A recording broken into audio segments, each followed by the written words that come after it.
Everyone, मैं Pallavi cook channel में आप सभी का तहे दिल से स्वागत है।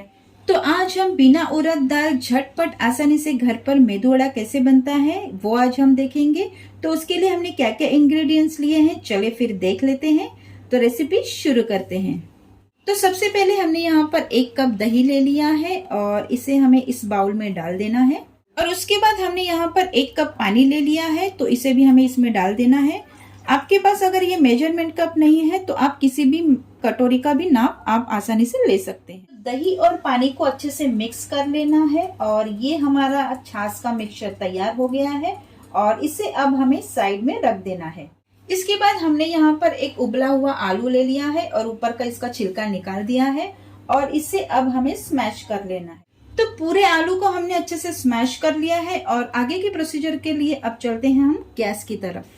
तो मेदू वड़ा के मिक्सचर को बनाने के लिए हमने गैस के ऊपर एक कढ़ाई रख दी है और गैस की आंच को हमने लो टू मीडियम रखना है और उसके अंदर हमें 1 बड़ा चम्मच तेल डाल देना है और इसे हम अब गर्म होने देते हैं। तो तेल अब अच्छे से गर्म हो चुका है और उसके अंदर हमने बिल्कुल पाव चम्मच हींग लिया हुआ है, तो इसे भी हम इसमें डाल देंगे।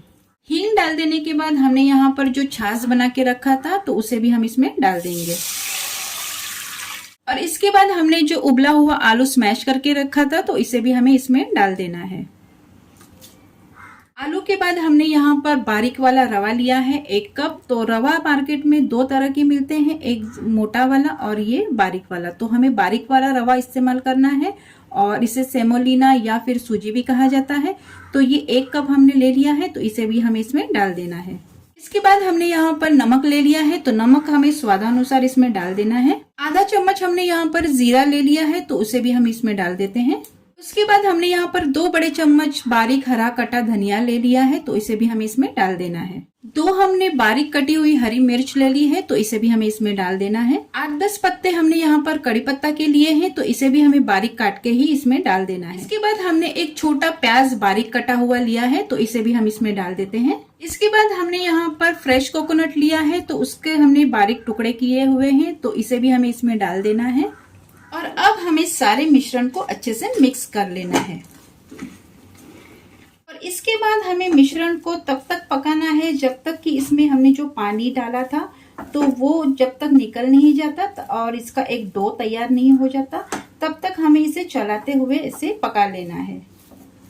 तो ये देखिए बिल्कुल 5 मिनट के अंदर ही अंदर ये डो तैयार हो गया है मेदू वड़ा का।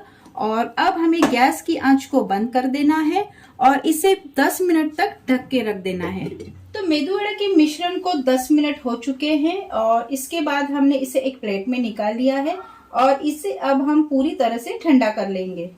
तो अब ये सारा मिश्रण ठंडा हो चुका है और अब हमने यहाँ पर हाथों में तेल लगा लिया है और इसे फिर से एक बार हम अच्छे से मसल लेंगे। तो सारे मिश्रण को मसल लेने के बाद अब हमारा ये मेदू वड़ा का डो पूरी तरह से तैयार है और अब हमें इसके मेदू वड़े बना लेने हैं। तो हम थोड़ा सा फिर से हाथों में तेल लगा लेंगे और इसमें से छोटा सा एक गोला लेके इसे मेदू वड़ा का शेप दे देंगे। तो इसे पूरी तरह से गोल शेप देके इसे थोड़ा सा प्रेस कर लेंगे हम और बीचों बीच इसके एक होल बना देंगे। तो दोनों तरफ से इसके होल बना देंगे इसे और ये मेदू वड़ा का शेप हम तैयार कर लेंगे। तो बचे हुए सारे मिश्रण को हमने मेदू वड़ा का शेप दे दिया है और अब हमें इसे फ्राई कर लेना है। तो मेदू वड़ा फ्राई करने के लिए हमने गैस के ऊपर एक कढ़ाई रख दी है और उसमें हमने तेल गरम कर लिया है और इसके बाद हमें एक एक वड़ा इसमें छोड़ते जाना है। और ध्यान रहे कि एक साथ हमें ज्यादा वड़े इसमें नहीं छोड़ने हैं, कम से कम हमें 3 से 4 ही हम इसमें वड़े छोड़ेंगे। तो वड़ों को फ्राई करने के लिए गैस की आंच को हमें तेज ही रखना है ताकि ये हमारे वड़े अच्छे से फ्राई हो जाए। तो एक साइड से ये अब फ्राई हो रहे हैं, इसके बाद हम इसकी दूसरी साइड चेंज करेंगे। तो 2 मिनट के बाद अब हम इसकी दूसरी साइड चेंज कर देंगे और इसे अब हमें गोल्डन ब्राउन होने तक फ्राई कर लेना है। हमारे मेदू वड़े अब फ्राई करके तैयार है और अब हमें इसे एक टिश्यू पेपर के ऊपर निकाल लेना है। तो सारे मेदू वड़ा को हमने फ्राई करके एक टिश्यू पेपर के ऊपर निकाल लिया है और अब हमें इसकी प्लेटिंग कर लेनी। तो तैयार है ये बिना उड़द दाल और बिना सोडे के मेदू वड़े। और सारे मेदू वड़े की हमने अच्छे से प्लेटिंग कर ली है और इसे हमने कोकोनट चटनी के साथ सर्व किया है और ये बहुत ही क्रंची बने हैं। तो इसमें से आपको मैं एक तोड़ के दिखाती हूँ। तो ये देखिए बहुत ही क्रंची बने हैं और अंदर से बहुत ही सॉफ्ट बने हैं। ये देखिए अंदर से बहुत ही सॉफ्ट और बाहर से बहुत ही क्रंची बने हैं। तो आप भी ये रेसिपी जरूर ट्राई करें और मुझे कमेंट में बताएं आपकी ये रेसिपी कैसी बनी। तो मिलते हैं अगले नेक्स्ट वीडियो में, तब तक के लिए always stay healthy and stay safe.